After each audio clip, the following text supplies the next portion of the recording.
Alors, Saint-Omer, c'est l'histoire d'une romancière et professeure de littérature qui s'appelle Rama Fall, une femme complètement obsédée par un fait divers qu'elle a entendu dans la presse. Et ce fait divers est l'histoire d'une femme qui s'appelle Laurence Colly, qui a tué sa fille en la déposant sur une plage du nord de la France à marée haute. Et donc, Rama a l'ambition d'écrire une version contemporaine du mythe de Médée et donc va au procès pour se documenter sur son prochain roman. Et en fait, rien ne va se passer comme elle l'avait imaginé. Et en fait, les raisons qu'elle pensait être intellectuelles et théoriques qui l'ont guidée au procès vont se révéler des questions très très intimes et très personnelles qui vont la renvoyer en fait l'écoute de cette histoire et l'écoute du récit de cette femme accusée lors de son procès, qui raconte les raisons pour lesquelles elle en est arrivée à cet acte fatal, à renvoyer Rama en fait à une forme à son propre rapport obscur qu'elle entretient avec sa propre mère et va lui permettre d'accueillir en tout cas l'enfant qu'elle porte. Tous mes films sont travaillés à l'endroit du frottement, de la porosité entre le genre fictionnel et le genre documentaire. Saint-Omer est une fiction, parce que c'est des comédiennes qui le jouent, mais basée sur un fait réel, et plus que sur un fait réel, sur une matière quasi documentaire, puisque tout ce qui se passe au procès est issu du verbatim très précis de ce qui s'est déroulé durant le vrai procès d'une femme qui s'appelle Fabienne Cabou, un procès auquel j'ai assisté.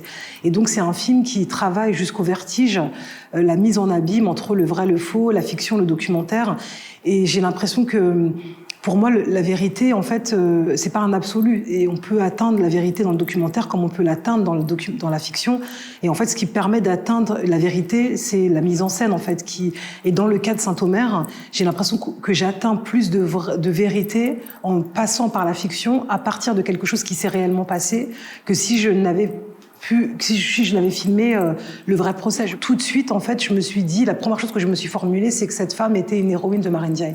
Le mystère, la complexité, la puissance de cette femme me renvoyait, en fait, à ce qui m'intéresse dans la littérature de Marie. Et ce que j'aime dans la littérature de Marie, c'est précisément à quel point elle travaille à partir du mystère de l'âme humaine et qu'elle invente une langue très spécifique pour approcher ce mystère. Je pense que les films sont des autoportraits de ce que je suis, de ce que je pense, de ce que je revendique, de ce que je défends. Donc je suis une femme noire, je suis une femme noire qui a grandi en France, je suis une femme noire qui a grandi en France, qui vient d'un milieu populaire, qui a été traversée par l'expérience de l'exil de ma propre mère.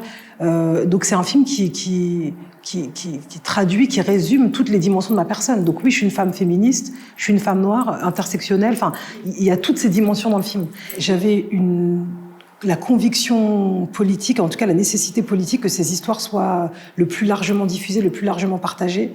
Et en fait, ce qui peut se passer dans des laboratoires de recherche, moi, ça a été quelque chose de fondamental parce que ça m'a permis de mettre des mots sur une expérience empirique de vie, de comprendre en fait que ce que je vivais dans l'intimité de ma vie familiale ou même dans mon expérience d'être une femme noire française était complètement hantée par l'expérience de l'histoire coloniale, enfin par ces faits-là. Et pour moi, ça me paraissait important de le dire. C'est une histoire qui n'a pas encore été racontée beaucoup, en tout cas, de qu'est-ce que le colonialisme fait à notre manière d'être français et française. C'est quelque chose qui est très peu, qui n'est pas encore tout à fait dit, en tout cas, ce qui est dit dans le cadre universitaire, mais qui n'est pas encore tout à fait dans la littérature, dans le cinéma, ne s'empare pas complètement. Et pour moi, le langage cinématographique, c'est le langage le plus partagé au monde, le plus partageable. C'est une manière de diffuser, en fait, et de rendre partageable, mais à l'endroit du sensible, tous ces questionnements éminemment universitaires, politiques, sociologiques, anthropologiques, historiques. Et en fait, le langage cinématographique m'est simplement apparu comme le langage le plus évident, le plus pertinent et le plus intéressant finalement pour porter haut tous ces questionnements, pour les diffuser les plus largement, pour les rendre accessibles en fait, au fond.